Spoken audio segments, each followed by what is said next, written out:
जो स्टूडेंट पास है इंग्लिश में, ठीक है। ये वाला इधर वाला बॉक्स रिप्रेजेंट, ये सर्कल रिप्रेजेंट कर रहा है जो पास है मैथ्स में। फिर ये जो कॉमन है ना, ये जो कॉमन है, ये बात रिप्रेजेंट कर रहा है इस बात को कि जो स्टूडेंट पास है वो किसमें, मैथ्स और इंग्लिश दोनों में। बात समझ में आई? कितनी बात समझ में?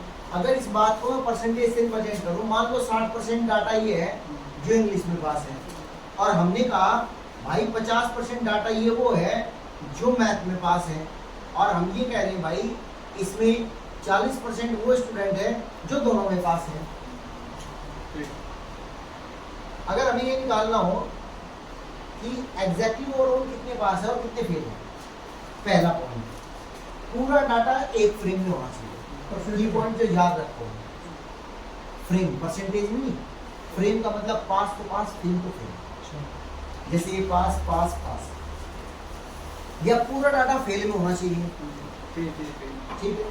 ये फेल तो ये फेल। अगर पूरा डाटा पास में है मतलब एक फ्रेम में है, नहीं है तो बनाओ। जैसे मान लो अगर मैं ये कह देता ये 50% फेल है, समझना मेरी बात को, अगर मान लो मैंने कहा 50% फेल है तो इसका मतलब 50% पास हो गए।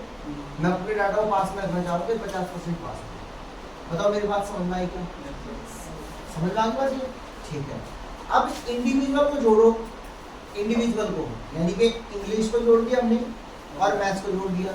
घटाना क्या है? दोनों के कॉमन को घटाना किसे है? दोनों के कॉमन को। तो यहाँ से मिलेगा आपको ओवरऑल पास, ओवरऑल पास मिल जाएंगे कितने, क्योंकि पूरा डाटा पास में तो ओवरऑल पास मिलेगा। जैसे 60 और 50 को मैंने जोड़ दिया, 60 प्लस 50 और माइनस का 40, तो 110 में से 40 घटा दिए तो बचे कितने? 70। मतलब ओवरऑल पास होने वाले कितने परसेंट स्टूडेंट है? 70, 80 भी 70। फेल होने वाले कितने होंगे? एक तो ये बात है। एक क्वेश्चन वेन डायग्राम में 3 का भी आता है, ये 1, 2 और 3 में भी आता है। ये मान लो ये है कि हमने कहा 20% चाय पीने वाले हैं, ठीक है भाई, 30% कॉफी पीने वाले हैं, और ये 40% जो है ये है जूस पीने वाले। समझ में आ गई बात? ये वाले जो है, ये वाले ध्यान समझना भाई, ये वाले कौन है? जो कॉफी और चाय पसंद करते हैं।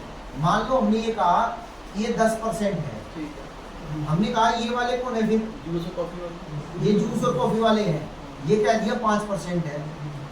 हमने कहा ये कौन है? फिर ये हमने कह दिया ये 10% है। समझ में आ गई बात? ये कौन है? ये बात,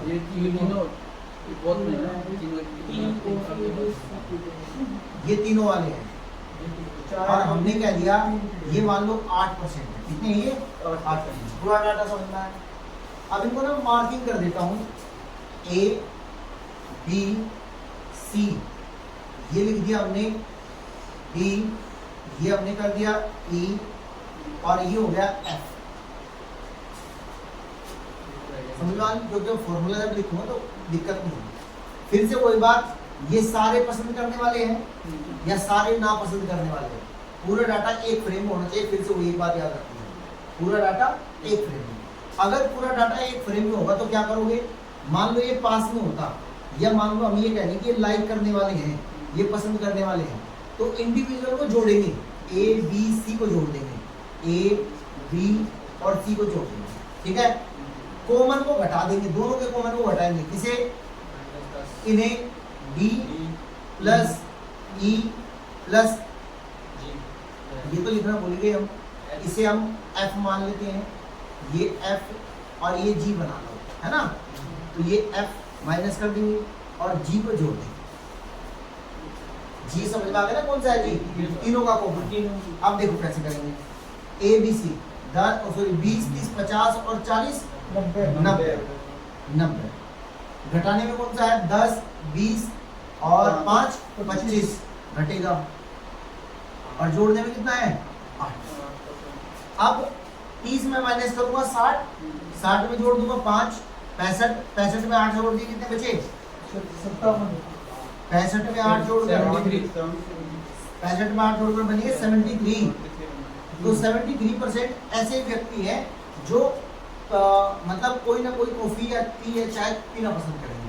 बताओ बात समझ में आ गया? यही एग्जामिनेशन वाली बात रहेगी। इस टाइप के क्वेश्चन इसमें नहीं है, ये वाले मैं बोलूंगा, ये वर्कशीट में भरे पड़े हैं। ठीक है, चलो इन्हें करो एक बार, इसे नोट करो, ये वाले क्वेश्चन को बोलता हूँ।